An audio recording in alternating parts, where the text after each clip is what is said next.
Greetings, duelists, and welcome to another video. So, we're going to keep talking about YCS Orlando.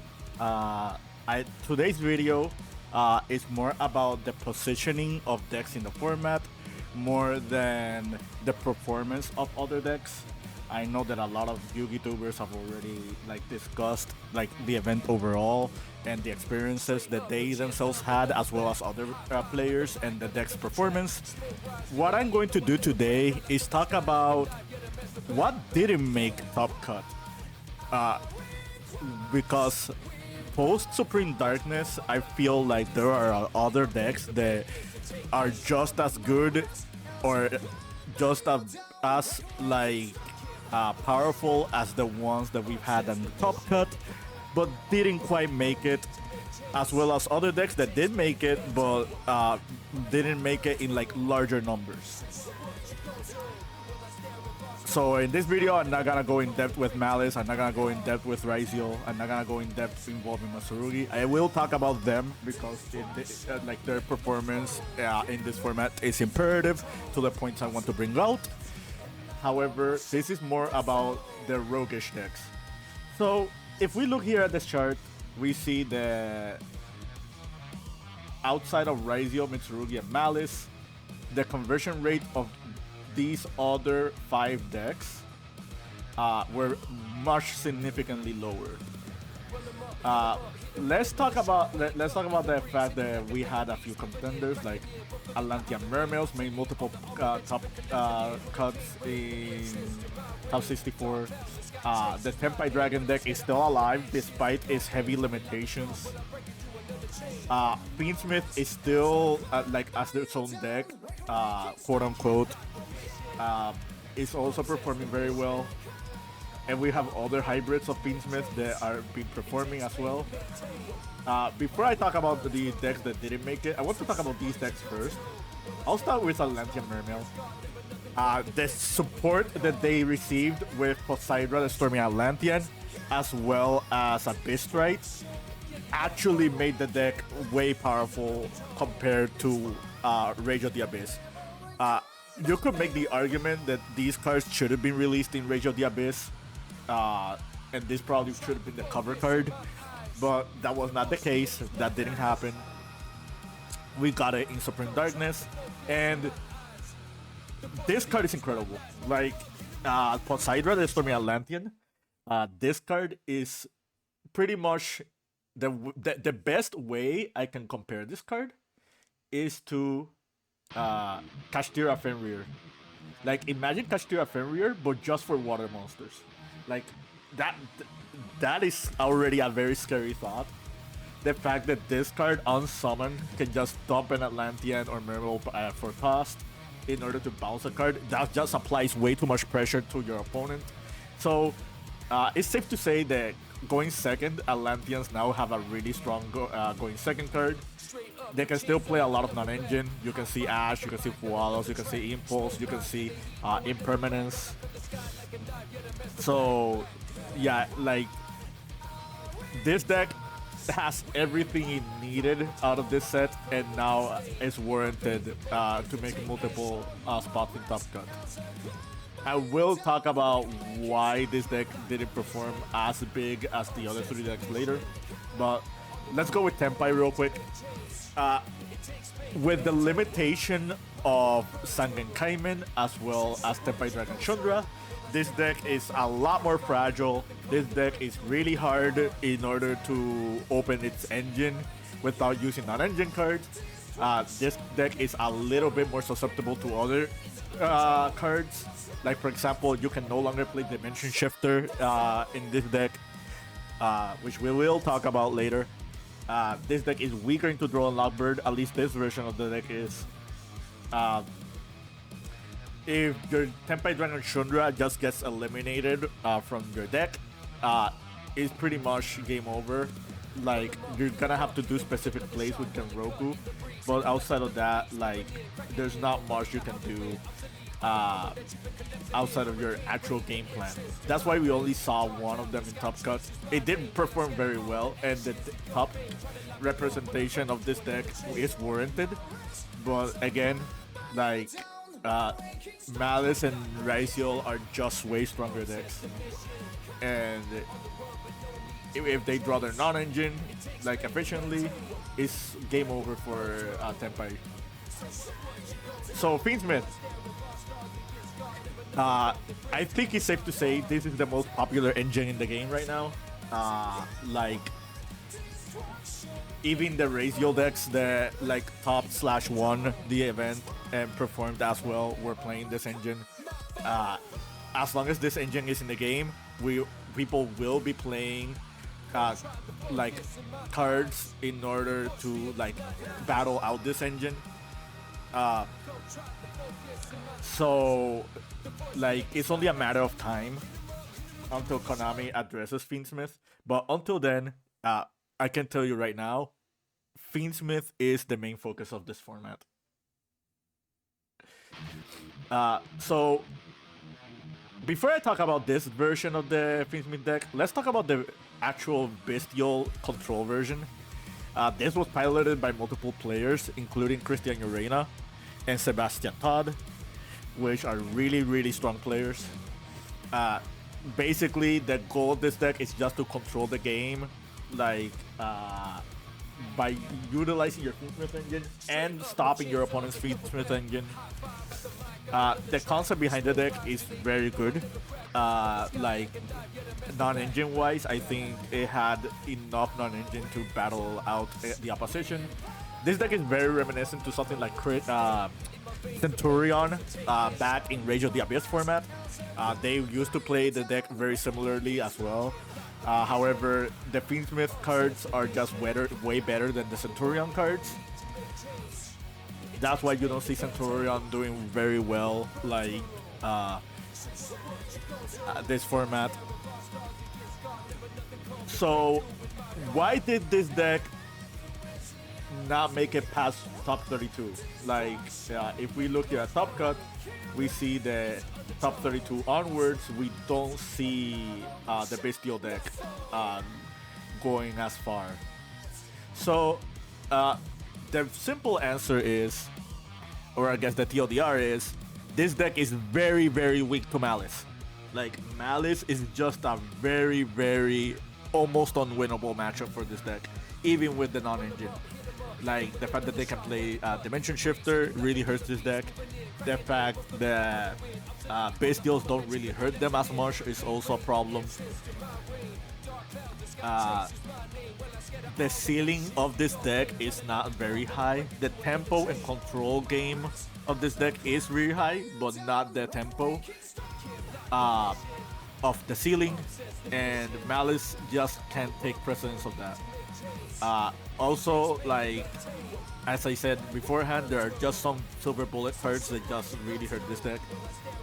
The concept behind the deck is very solid. If you just want to top, like, and you know what you're doing, this deck is a very strong option. But against the higher decks, like that deck is a little, like just gets a little bit short. Now that we talked about these decks, I guess we can talk about the Primite version real quick. The Primite engine is really strong, and I just want to give like a small PSA. Next week we are getting the Blue Eye Structure deck, and that's going to be played alongside Primite, and this engine is really good with this engine is really good together. Like, you will see this deck topping multiple events. You will see this deck actually probably like even winning some events. It's just that powerful. I don't think it's going to be at the level of Raziel and Malice at the moment, just because of a few small details, which I will go over. But for now, I can tell you for sure, certain, this deck has a very strong chance of like securing spots in the metagame. So yeah, the Primite engine is not to be slept on. I think the Primite engine is going to be just played in like a few other decks. Blue Eyes will be the best one for it, but this concept involving fiendsmith was not a bad one by any means. Okay, so let's talk about what didn't top. I'll start with Crestron. Crestron received a lot of support with Supreme Darkness. It's a very, very strong deck right now. This is a top 8 list from a regional that happened during the same weekend. And it's unsure whether or not Horus is the best way to play it. It is one version of the deck, one way to play this engine. I think we have a lot of other engines that we can play. This deck can play a good amount of non-engine too as well. The other thing about this deck that is really strong is that against single targeting hand traps, this deck can play through almost all of them. Against interruptions, this deck can also play fairly well. This deck has very strong resiliency as well.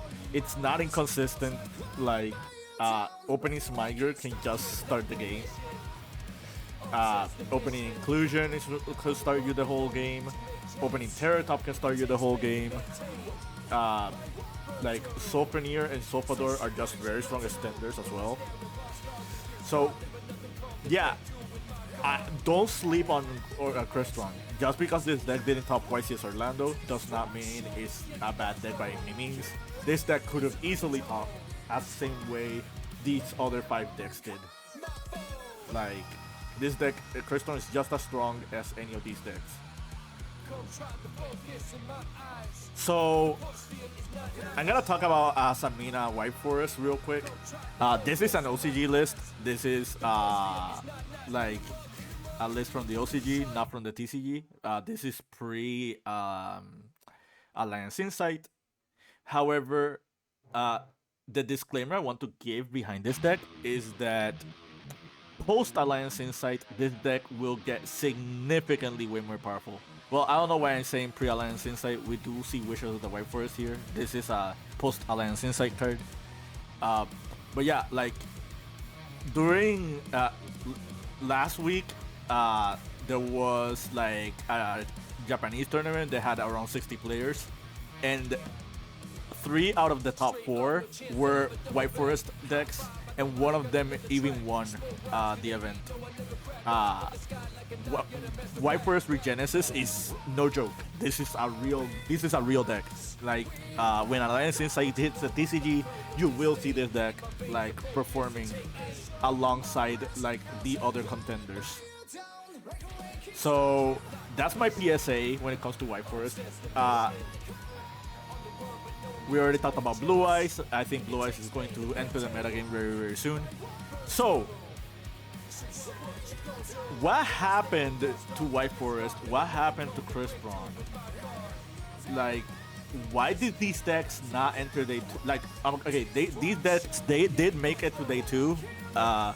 Like, we had a feature match in the last round of Swiss showing Crestron. And we also had Jacine, shout outs to his channel. He did bring his dueling experience, saying that he did make day 2 with this deck as well. He just got high rolled out of the game. So, the first thing I kind of want to bring up is that with fiendsmith being very, very popular, some strong non-engine cards against fiendsmith are being played, and some of those non-engine cards are just cards that just defeat like the aforementioned decks, like Droll and Lockbird, Abyss Dweller, Artifact Lancia, Dimension Shifter.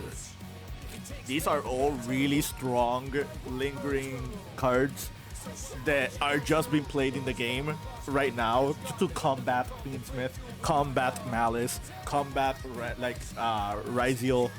And as long as these cards are relevant in the game, White Forest and Crestron are in trouble.